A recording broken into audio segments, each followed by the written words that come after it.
Hi, this is Juliana with Frisella All Around the Yard, and I'm here speaking with Drew Babula. Yes. I got it. He's owner of MAC Pest Control, and we're going to talk about bugs and critters today, which it is spring. The world's alive. It's awake. It's the second day of spring, and I'm sure you are busy, as my dad would say, a cat covering up something. Oh, yeah. Do you know what I mean? Yep. You're busy. So tell me a little bit about you, Drew, and how you started your company. All right. Nice to meet you, Juliana. Thank you. As far as how I got to be in the owner position of MAC Pest Management, I worked for a large company, local company, for about 10 years, and I got to learn a lot of awesome stuff with them. And thanks to them for giving me that knowledge and everything. Yeah. But I realized that I enjoyed doing pest control. I worked my way up into a management position, and I really enjoyed that at first. But as things kind of continued to go, it never seemed like we could really get enough team members, and it wasn't anything against the company. It was just kind of the way the world is going, especially with COVID these last couple of years.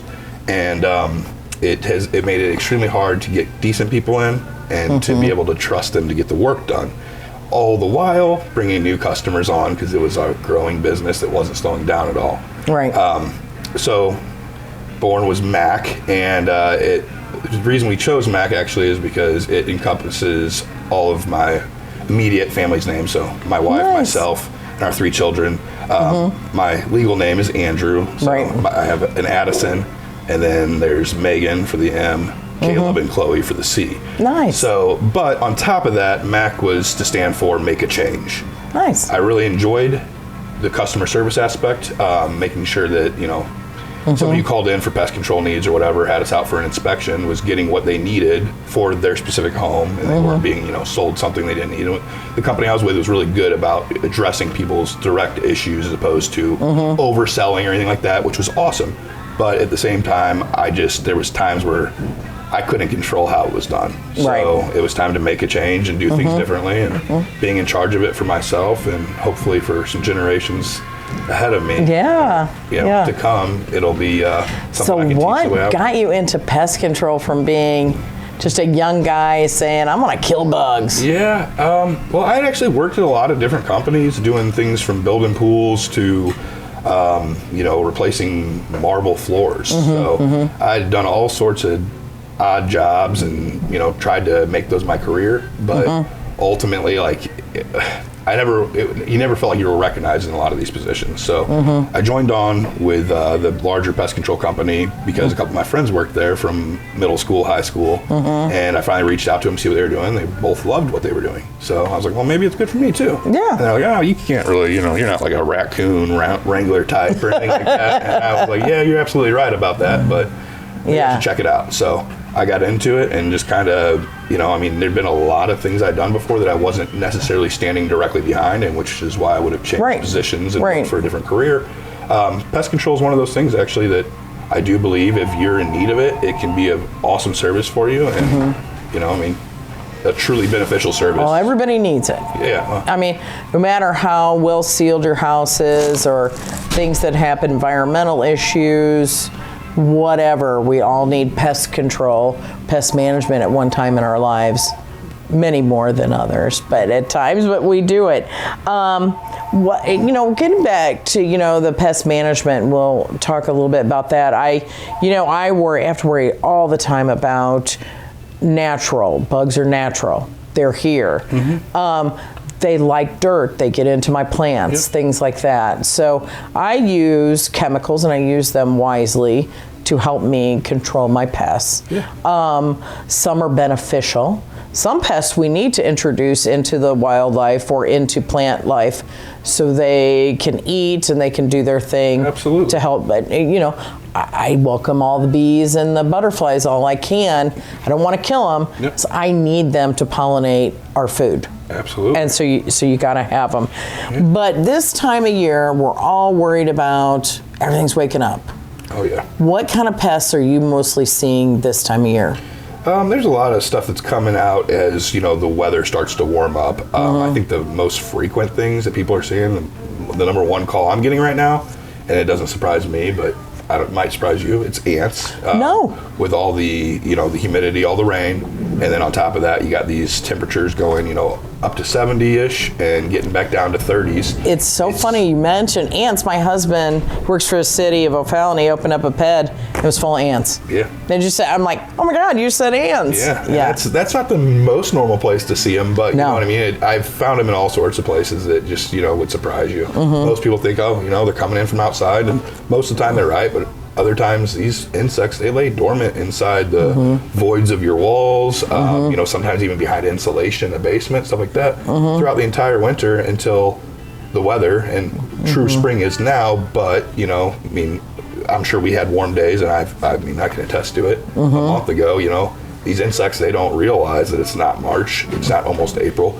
They think it's spring, they come out, and they start moving around, foraging, and looking for more or less a way back out. So, you know, whether that's the stink bugs that everybody sees through the winter, here and there on sunny days, the occasional wasp that just kind of seems like it's almost halfway dead already. Like they're just coming alive and they're looking for a way out. They're not good at figuring out where they came in before. But this time of year will lead to ants, and termites are huge. I mean, we're about to be to, I don't know if you've ever paid attention, but termite swarmers. That's, you know, when the reproductive termites come out of the ground and try to make new colonies, or out of wall voids in your house and things like that, if you're unfortunate enough to already have them in there.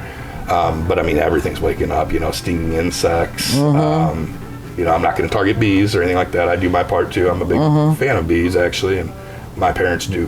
They keep a couple hives, and I bring them bees once in a while. So I enjoy bees, but you know, with stinging insects and stuff like wasps, hornets, yellow jackets, they don't serve as much of a beneficial factor as the honeybees. So, and if they're in somebody's living areas, or they're getting into their house, or they're building right next to the door, I mean, it's important to knock those out, because people have, you know, severe allergies to those things. So, absolutely. My husband is up hornets. Yeah, one person gets a welt and another person's throat swells shut.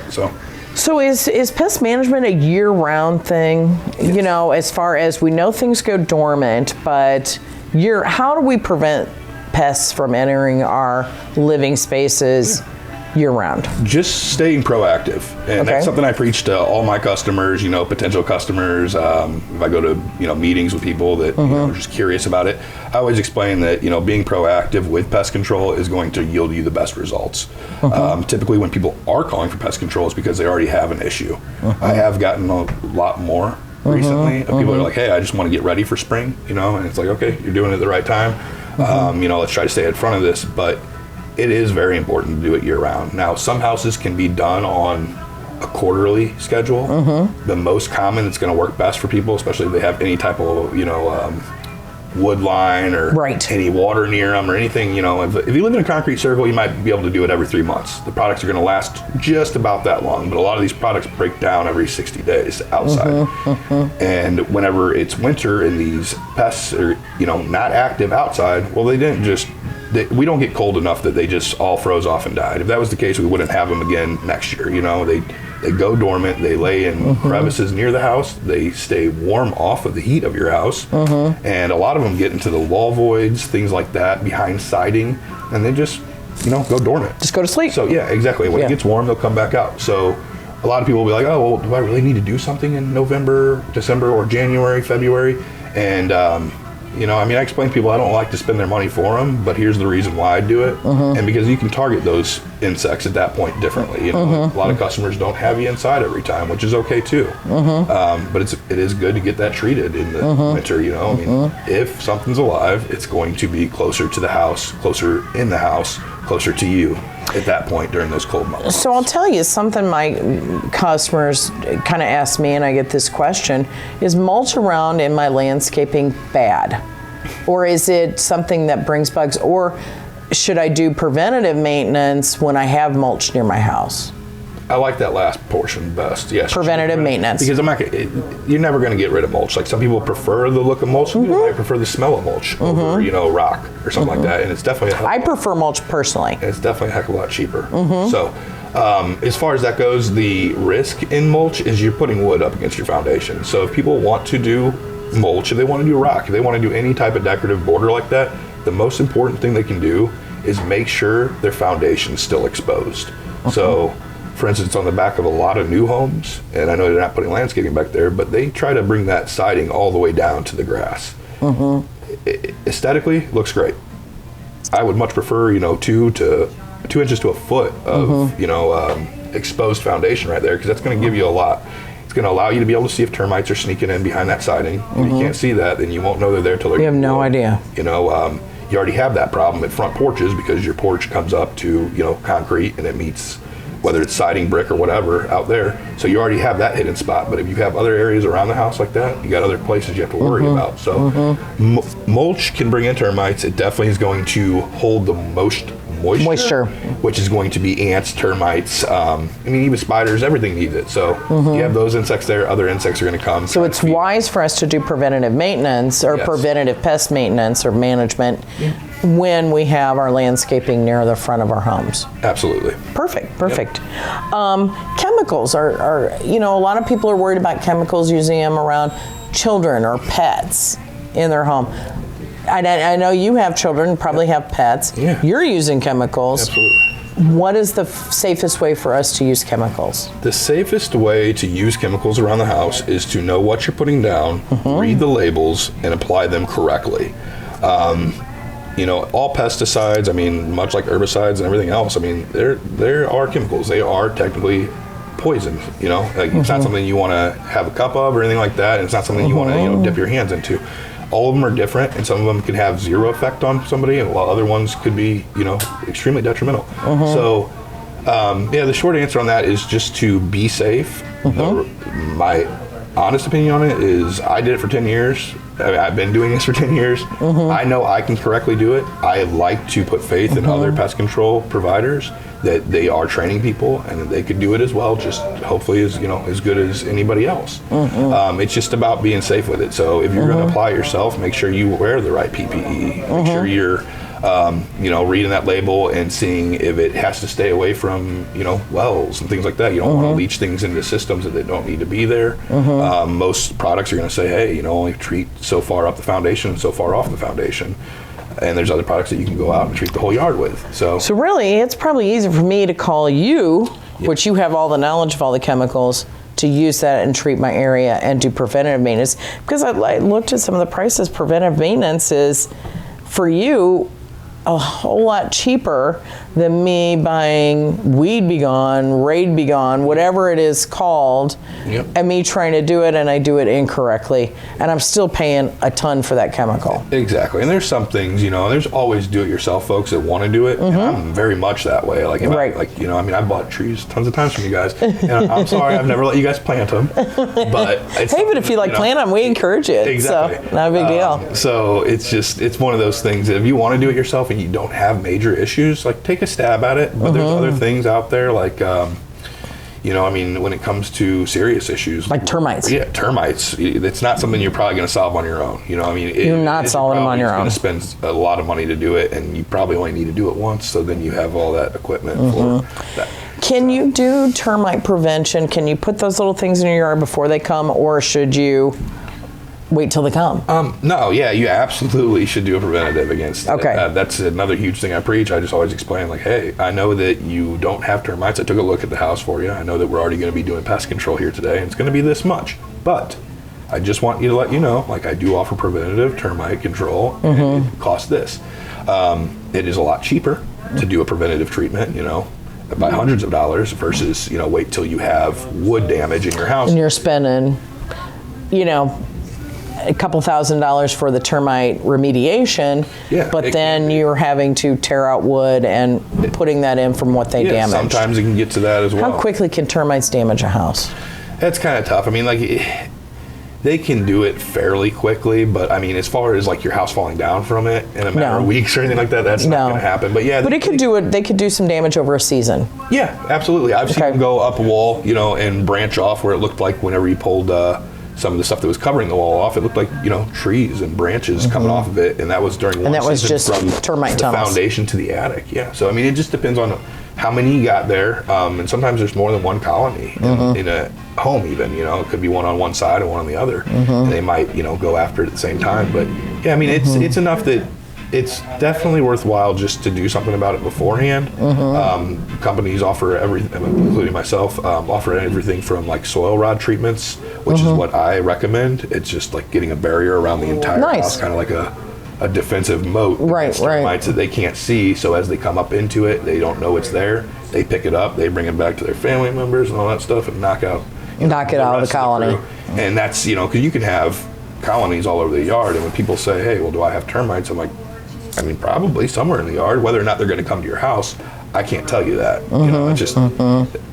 But if you introduce the right conditions Absolutely. to that termite, they'll be like, hey, we got a buffet over here. And typically, the most common places to find termites are there at the front porches, band board below that in the basement, especially if you've got unfinished areas. Look at that regularly. The perimeter of the inside of the garage. And if people stack things like wood up near the house, things like that, that's a huge no-no as well. So keep things trimmed back.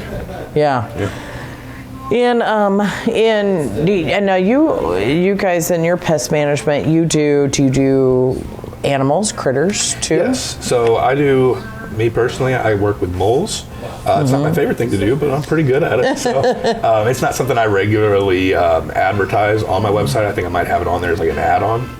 But that wildlife trapping, like raccoons, maybe they've got raccoons, possums, muskrat or something causing issues around the house, around the pond, whatever it might be, or even getting into the attic, whether it's squirrels. Sometimes they get up there and get stuck. Yep. And they can't come out. Raccoons, they're probably the most notorious for getting into attics, and it's something we handle as well. I mean, that stuff, it's all, kind of on a basis of getting out there, taking a look at it, and determining what's really going on before, So those types of things definitely you should call out, a pest control or a wildlife professional. Yeah. But yeah, we handle all that. Amazing. You do a lot. As far as preventive maintenance, is it the best time to start maintenance in the spring, or should I start in the winter, summer? What should I do? When is the best time? When you start asking yourself if you need it.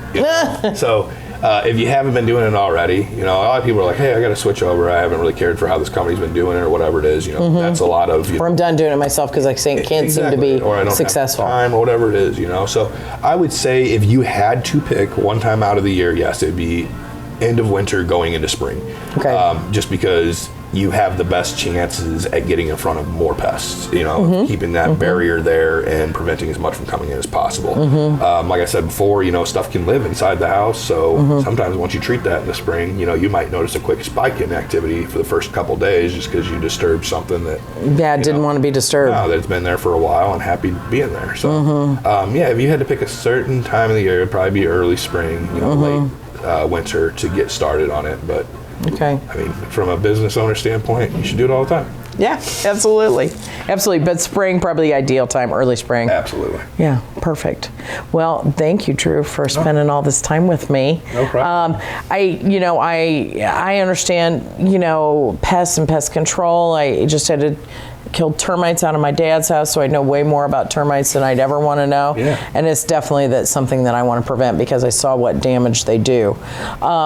Here, especially at Frisella, we want to make sure that we have to maintain a pest management kind of thing too, especially when I get plants in from different suppliers. I get guys that ride along for the trip, and I want to get rid of those pesky little guys. So here, besides at your company, we do carry all kinds of preventive maintenance items for your lawn and garden as well. Awesome. So how do we get in touch with you? Okay. Well, are you on social media? Yes, I have a Facebook page. You can just type in MAC Pest Management, MAC Pest Management. That should be pretty quick. I don't think there's many other ones out there, even across the United States. Yeah. I have a website. It's macpest.com. Okay, macpest.com. Yep. And then, of course, my phone number is 636-777-6035. It's pretty easy. Yeah. I lucked out with those first three, or the second three, I guess.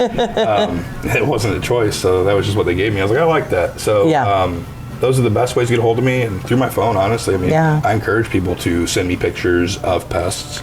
Cool. And let me, if they have questions about them, any of my customers, non-customers, Right. I love learning about it as well. Right. That's one thing, I guess, that kept me more intrigued by pest control than anything else was that there's still stuff that I'm constantly learning. Right. And if somebody tells you differently, They're Never. just, you know, they don't know all of it because No, there's always new no one stuff does. coming in, and like you said, there's new species and stuff All the time. All the brought time. in. So yeah, I mean, from ants to kitchen, or from ants in the kitchen to, you know, wildlife in the attic, we handle it all. So you know, Perfect. Perfect. give us a call and let us handle what's bugging you. Well, thank you so much for carving this time out of your day. I know it's spring, we're busy, we're both busy, but we need the information. We need to know where to go. Well, I greatly appreciate you having me on. Thank you. Well, come and visit us at Frisella All Around the Yard. We, our podcasts are wherever you find your favorite podcasts, or you can visit us on our YouTube channel, like and subscribe. See us on Facebook, Instagram, huge Instagram account, and on TikTok too as well. Awesome. So yeah, we're kind of in it all. Yeah, and our goals. come and visit us, and thank you for a great afternoon. I appreciate it. Thank you. Thank you. All right.